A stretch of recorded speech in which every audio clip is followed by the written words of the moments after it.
All right, so we've got a returning guest that used to be on the show quite a bit, who is making a comeback tour. So we got Mr. Steve Frost, CEO of National Mortgage Funding. Steve, welcome back, my friend. Thank you.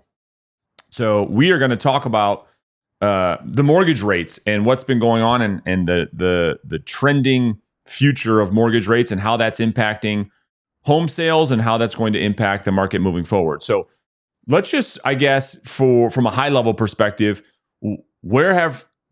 talk to us about the recent movement in mortgage rates, what's contributing to the movement, and then maybe give us a high level overview of what we could expect moving forward. All right, awesome. So again, thanks for having me back. It's good to be here with you, hanging out. Really, with mortgage rates, everything that's happening with mortgage rates is kind of what the Fed told us was going to happen, and they're the ones that really drive this market, right? And I think it's important to just reiterate that the Federal Reserve does not determine rates. Bond traders essentially determine rates, and economic data determines what those bond traders think the Fed is going to do.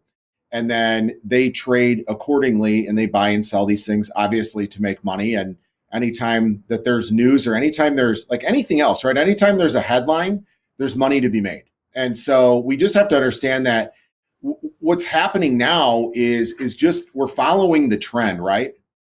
So in the beginning of this year, we had, and what happens every year is that the goalpost for what we measure in economics changes. And so in the beginning of this year, everybody thought, scorched earth, rates are going up and all this stuff is crazy and this crash is coming and it's never going to go back down. And like I told everybody else, in every economic cycle and every interest rate cycle is different. But the one thing that's the same about all of them is that they're all different and that you never think they're going to end. And they all do. And it all keeps happening over and over. So as at the beginning of the year, as we normally do, we see a lot of these goalposts in the way that we measure economic data changed.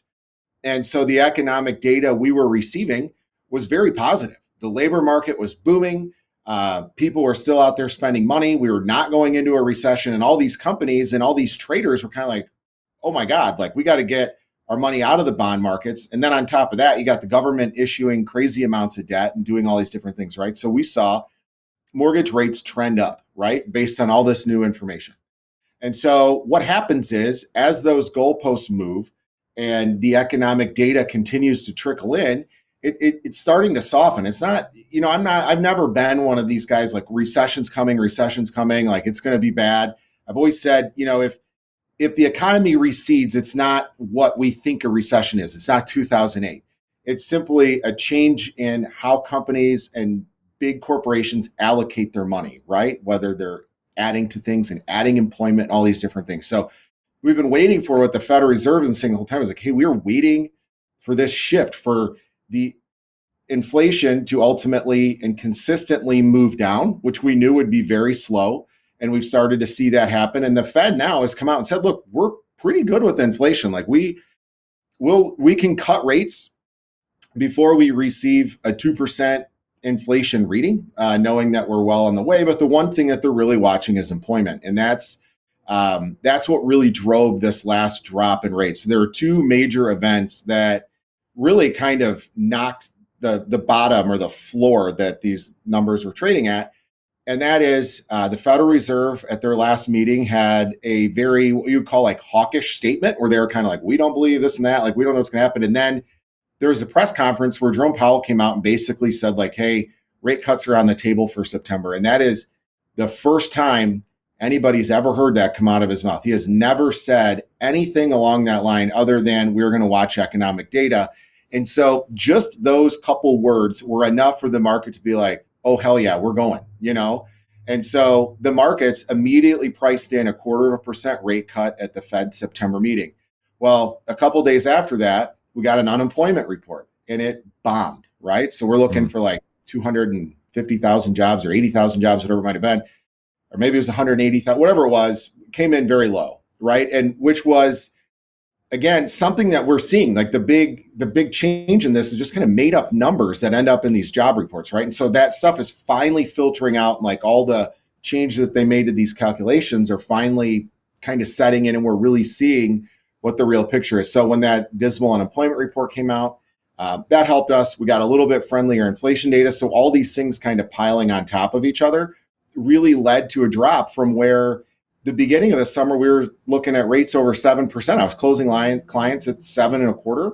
And I closed a refinance last week at 6.125, right? And everybody's situation is a little bit different.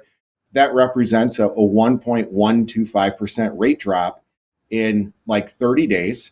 And that is just all based on speculation on the Fed lowering rates for sure a quarter and maybe now a half, right? And so we have now, what they've done is for the last about 30 days is we're starting to see that trend where rates are moving lower and lower and lower. They go up and then they go down. They go up and they go down. Like yesterday was a bad day. Today's a good day, and so it's just essentially that trend that we're finally starting to see go from where it was like a slow upward trend where we'd have like a really good couple days and then we'd lose it all and rates would go up ultimately higher. That trend has changed. We have rates drop, and then they go back up for a couple days and then they drop again further and they go back up. You know what I mean? So it's always going to be a bumpy road, but the trend has started to change. Yeah. And thank you for all of that, because there's a lot of things you just said that can help the audience really understand, at least from a high level, of why rates are starting to trend downward. And here's the thing. This is what I found funny. So you and I made a video. I'm looking at my notes right now. This was at the beginning of this year when I made the housing market forecast for 2024. This video I posted, it was in January of this year, like I always do. I do a projection of what I believe the housing market will do. And in that video, I said that the mortgage rates at the end of summer should be, what I put on my note was 6.375%. And I was attacked by a lot of people in that video and in that post. And I'll read you some of them, because a lot of people, when I made that video, they said, you are absolutely dead nuts wrong, Brandon. Interest rates are not going to go back down to the sixes. This is when they were in the 8% range. Most people believe that the housing market prices would crash. They believe that mortgage rates would not go back down, trend down. They would actually go up towards 10%. I mean, you had people like Patrick Bet-David and a lot of people, a lot of gurus or influencers leading the market to believe that we were going to see this housing market crash. We didn't see that. And so some people were saying, there will be a crash in the housing market. Interest rates are going to go to 10%. You don't know what you're talking about. I'm curious, how do you base this? This seems absolutely ridiculous. I agree, a crash is coming, so on and so forth. You and I faced a lot of adversity when we were making these predictions. And the thing is now, it's like it's exactly what we believed was going to have happen, because it had to happen. Because of all the things that were happening in the economy. It just took some time to get here. And I don't want to make this video about, oh, I told you so. It's not about that. It's about that, to your point, that rates are cyclical. And you have to really look at some of the things that you mentioned to understand, okay, well, what's happening now and where are we headed, to understand where this industry is moving forward. Now, as a result of interest rates being as high as they have been in the past, what did crash is home sales. The existing home sales report had us somewhere trending below 4 million home sales, which you have to go all the way back to the Great Recession, and this was in July of 2010, to see the annualized home sales report be that low. That is what made this market so difficult. But home prices didn't crash. In fact, home prices went up, right? And so we didn't see home prices crash. What we saw is transactions fall off the map. And so now, as rates start to trend downward, I believe that we'll start to see an upward tick in home sales yet again. There'll be a lot of home buyers from an affordability standpoint that might start to take action. So my question for you is, if we look at affordability for a second and we say, okay, you're pricing loans around 8% a year and a half ago versus the 6.25% that maybe you're looking at today, what does affordability look like? Because I want to talk to the real estate agents that watch the show on how I would take the information you're about to share and start to communicate that to my clients. Yeah, I mean that's the big thing. I mean it's a big swing, and it's something that, again, getting back to Main Street and the way you can talk to people about it, because there's a lot of people think when rates are going down, they're like, okay, this is when I'm going to jump in. This is going to be this big savings. This is the big thing that I'm waiting for. And we all do this. Like, I get excited about all kinds of things, and then when it actually happens, you're like, oh, this is it. Like, it's not quite as crazy as you think. But when you actually look at something like an affordability piece for a home, when it comes to paying less interest on a mortgage, that's like a real finite number, right? So let's just give you some perspective. If I look at my average loan amounts from the last 18 months, they're right around 300,000, right? Yeah. And so the monthly payment on a $300,000 loan, and let's just say at the height, right? And we're still writing loans. Like, we're at a 7.75% interest rate. That nets you a payment at $2,150 a month, right? Sure. And so you're talking $2,150 for a $300,000 loan. It doesn't include taxes, PMI, or any of that other nonsense, right? And so if you go back and you look at a loan today at maybe a 6.375, that monthly payment, I'm looking down because I just don't want to get my numbers wrong and people think I'm crazy, is $1,871, right? So you're talking a $278 change in your mortgage. That is an interest rate drop of 1.375%. There's two things to keep in mind here. Number one is, I always go back to, and I really talk about it when people are talking about putting money down on a house, right? It's hard in this economy with this inflation, travel, sports, and all the stuff that we as parents pay for. It's hard to come up with $300 a month.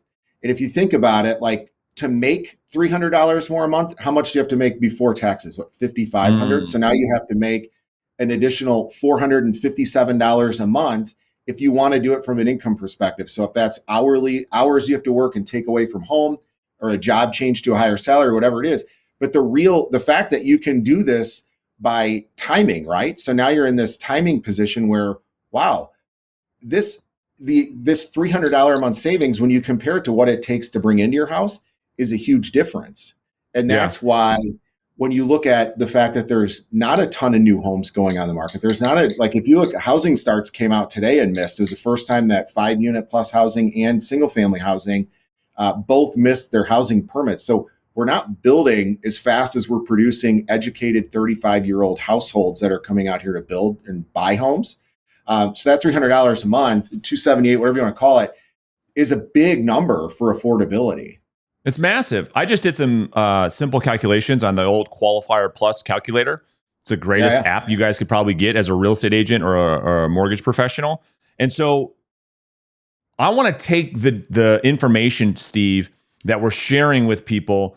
And the goal for real estate agents is to say, okay, how can I take this and implement what you guys are talking about into my business? And the simplest terms, here's what this actually means for your buyers.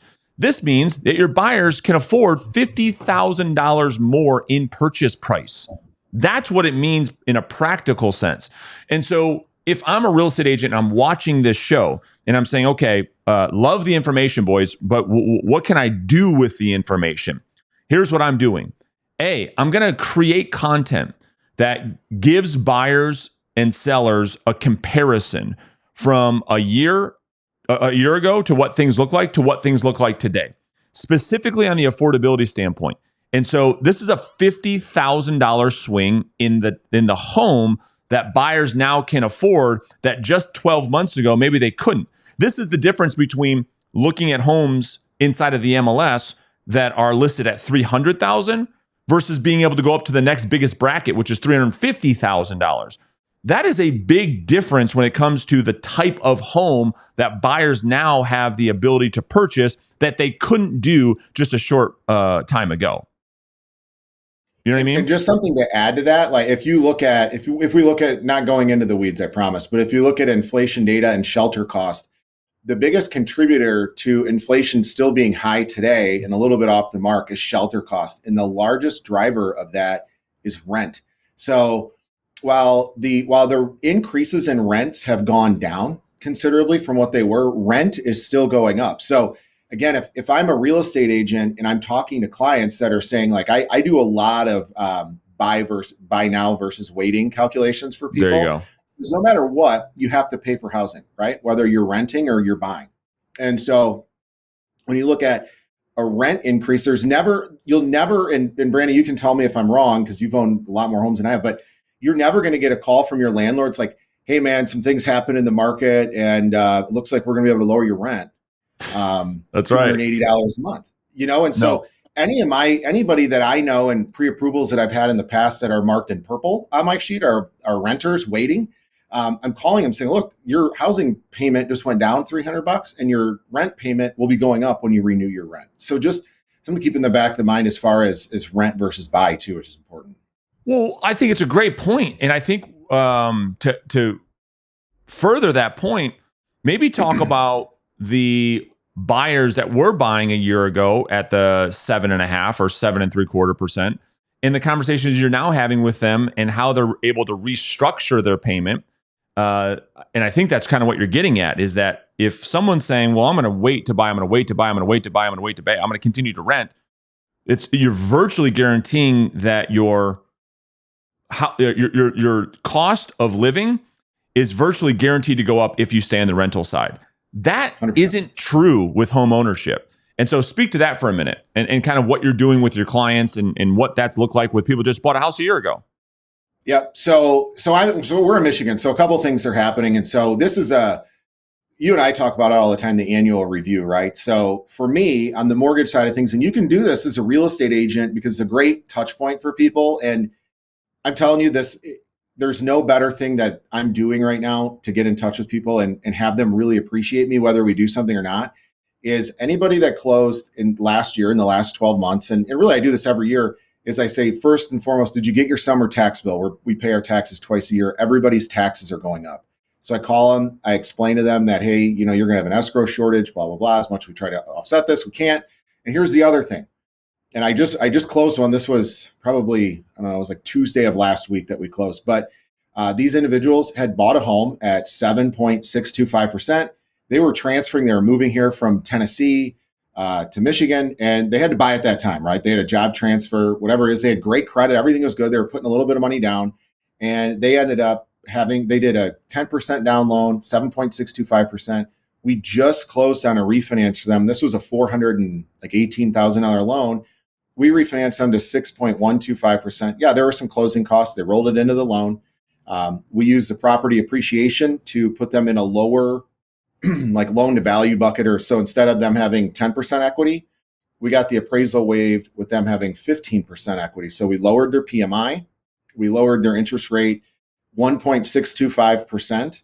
And we also corrected their escrow account for their property taxes and insurance because their payment was going to go up. And again, it was kind of a weird situation, but their payment was going to go up like $550 while they paid that escrow shortage. So when the whole thing was done and we added in the new taxes, so their current payment they closed on their house with decreased by, it was like $310 a month, Amazing. Including correcting the escrow account, rolling all that money into the loan, skipping a payment.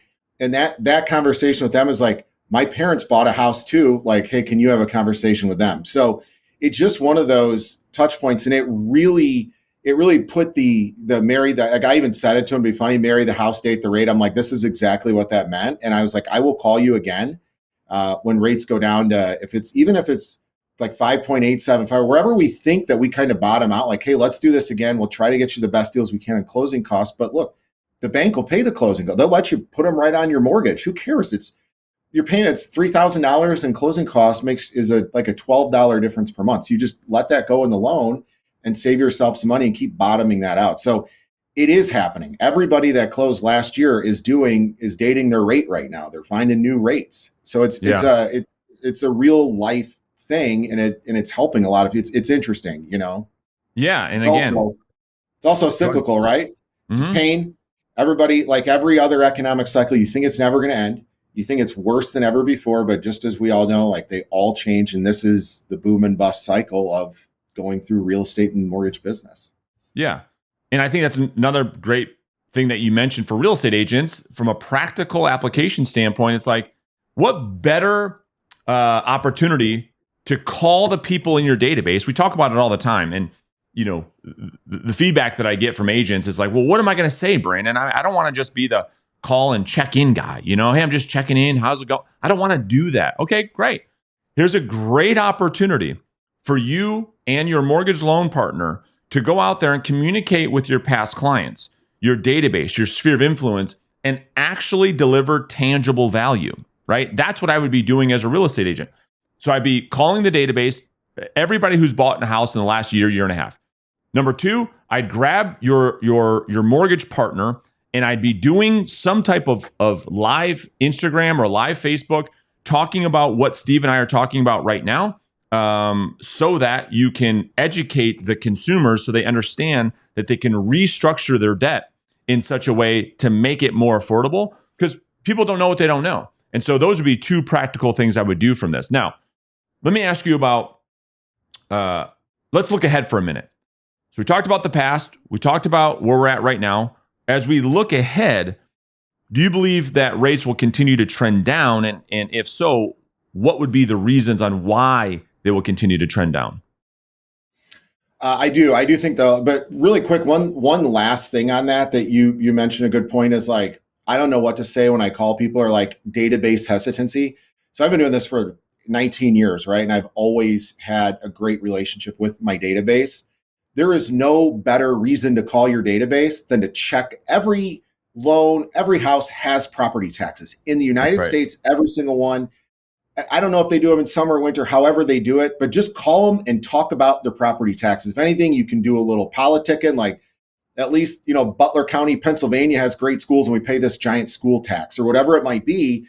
It's such an like, you want to like, I don't want to call them, I don't have anything to say, I'm going to check in. Call them and talk about their property taxes. Everybody has them, like that's a really, because I'm the same way. I'm like, hey, I don't really have anything to say. I just want to check in. And I will tell you that is a much better phone call than when you call them and you're like, hey, I know you haven't heard from me in 14 months, but I got a deal for you, you're to the channel, and you're out there trying to sell them something, so just anyway. So as far as mortgages going forward, right? So we still have some things on the horizon, right? We're going to get the Fed into like their first cut will be the official pivot, right? And so we're going to be looking at a lot of the commentary and a lot of the data. And so when is that? When is that meeting? I think it's September 30th. In September. Okay. Yeah. End of September. So that's going to mark the real move, right? That's going to be them that like, you don't cut rates and then go back to raising rates. Like these people are educated. They go through all this, tons of data and tons of modeling, and they start a process of easing restriction, right? And so that will be a big pivot. That will be great for the market. There's two other things that we're going to see happen with rates that are outside of the Fed. So number one is the spread between the 10-year Treasury and the 30-year mortgage rate is still running as high as it's ever been. It's about 2.5%. And that normally runs between 1.5% and 2%. And so if you think about it, if the 10-year Treasury today is like 3.8, having a rate at 6.375 or whatever is about normal. If that was at a traditional spread, we'd be looking at rates somewhere in the mid fives, right? So we still have some room to move on that spread. What's going to decrease that spread between the 10-year Treasury and a 30-year mortgage rate is going to be continued staying power of the Fed easing financial restriction. As there becomes more confidence in that happening, then we'll continue to see that spread decrease. So that is something that can happen without the Fed actually lowering rates or things actually not changing that much from an economic perspective. And the other thing is that as rates continue to stay in a lower range, you're going to start to see lenders offering more low rates. And the reason that you do that is because they have a higher servicing value. So a lender is more willing to have a lower profit margin, knowing that loan is not going to be refinanced as soon. So with what we've seen with rates in the last year or so is every big mortgage company knows that these rates are going to be refinanced as soon as they can get a better deal. And they know that it's coming. So they're trying to maximize their profit on what they have. And as interest rates continue to come down, those loans will have a higher value to these lenders, and they'll be able to offer lower interest rates up front because they won't need as much of a kick to get those moves going. So there's a couple underlying things that are a little bit more technical as far as rates go. But as far as like a Main Street kind of thing, it doesn't have to be the Fed lowering rates all the time. As a matter of fact, if the Fed only lowers rates 0.25% and they say that September employment or that August employment report scared us, rates will go up. So you have to understand right now we're pricing into the market what we believe is going to happen. When it actually happens, it can change the market either way. So you have to start to look at some of these other indicators. And it's not, if the Fed doesn't lower rates a half or doesn't lower them a quarter, whatever it might be, is not necessarily doom and gloom, because it's just a matter of what these markets are going to do and how they perceive the Fed's conversation.